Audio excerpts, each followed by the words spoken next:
Democrats unified against Donald Trump's racist threats but remain divided over race. Washington.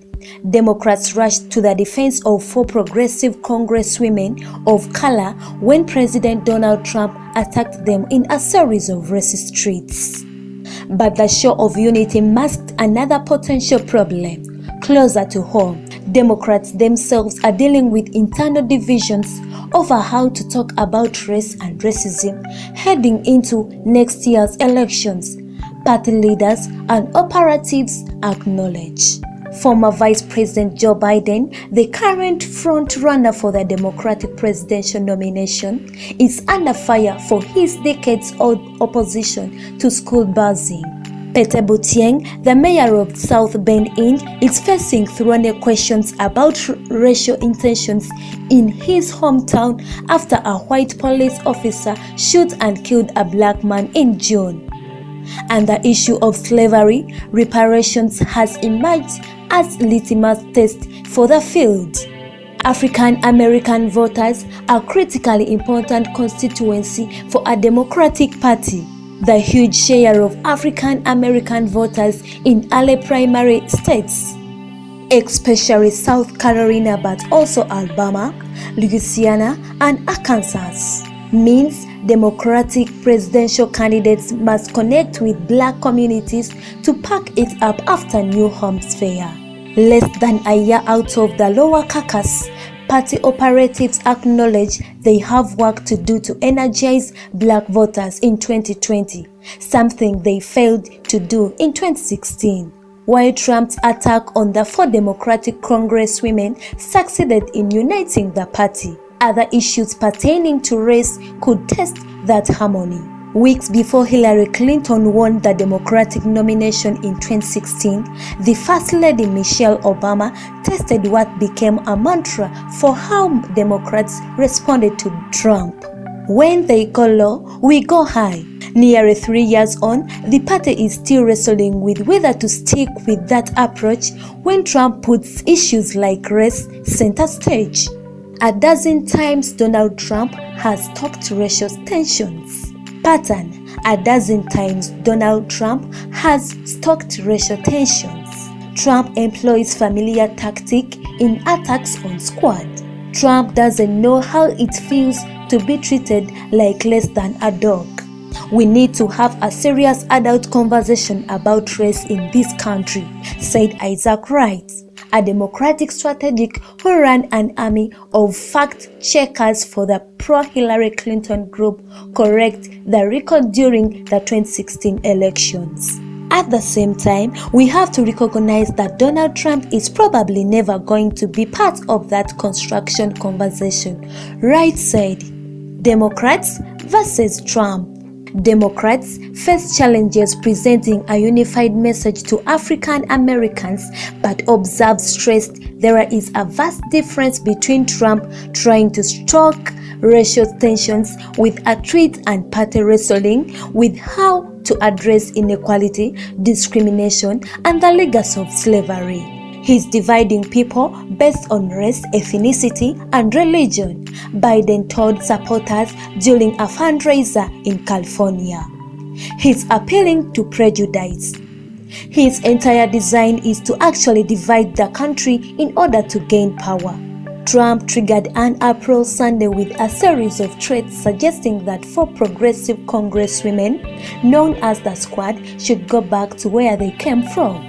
The Squad includes Rep. Ilhan Omar of Minnesota, Rep. Alexandria Ocasio-Cortez of New York, Rep. Ayanna Pressley of Massachusetts, and Rep. Rashida Tlaib of Michigan. All 4 are outspoken critics of Trump and are U.S. citizens. The president's repeated attacks on the 4 Democratic congresswomen draw on a familiar playbook in which he has used incendiary rhetoric to fire up his most loyal supporters. The president doubled down on his attacks throughout the week. I don't know if it's good or bad politically. I don't care. I don't care about politics, Trump said as he departed the White House on Friday. These women have said horrible things about our country and the people of our country. One result of Trump's tirade is that he has, at least for now, unified Democrats. Trump blames supporters for saying her back taunts against black lawmakers. Most Africans call Trump's tweets targeting for congresswomen un-American. The unintended consequences of Trump's actions is that he has galvanized a lot of elected representatives of this country, Wright said.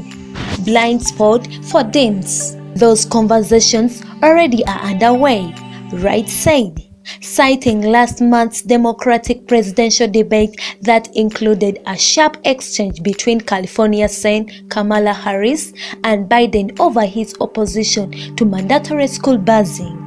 While much of the Democratic field has gotten behind an effort to at least study reparations for slavery, Biden aides told Vice News last month that the former vice president isn't endorsing any specific proposal. Several candidates, meanwhile, including Buttigieg, Harris, Senator Bernie Sanders, and Senator Elizabeth Warren, have unveiled platforms focused on addressing racial inequality. Donald Trump has forced Democrats to have a really important conversation about racial inequality and racism in this country, said Connor Balcher, a veteran Democratic strategist and pollster who worked for President Barack Obama's campaign. Republicans have historically understood the power of the race in politics. Progressives have a blind spot with it. Boucher said some Democrats have eluded by treating Trump's outbursts as a squad or his reliance on racially tinged rhetoric as a distraction. Democrats need to give an alternative vision for the angst and racial divisions in this country, Boucher said. Bakari Sellers, a Democratic strategist and former South Carolina state lawmaker, said the party will need to find a cogent message to ensure black voters turn out of the polls in November 2020. Millions of African Americans who twice supported Obama's election stayed home in 2016. The lack of enthusiasm among black voters who vote overwhelmingly Democratic caused Clinton crucial support in battleground states such as Michigan and Pennsylvania. There is no comparison between the rhetoric and Donald Trump and anybody on the Democratic side, Sellers said. However, there are voters who will see Trump versus a D and choose the coach instead. So we have to be certain that we are giving voters a reason to come out and vote. Other Democrats' operatives suggested disputes over policy are unlikely to hurt the party at the polls with African Americans when Republicans are embracing a president who has been repeatedly accused of racism.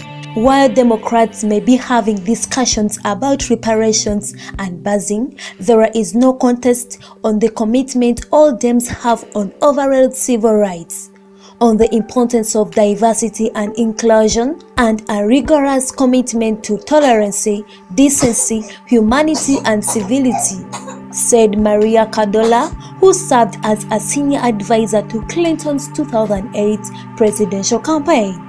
On these issues, she said, it is game over for Republicans as long as Trump is in office.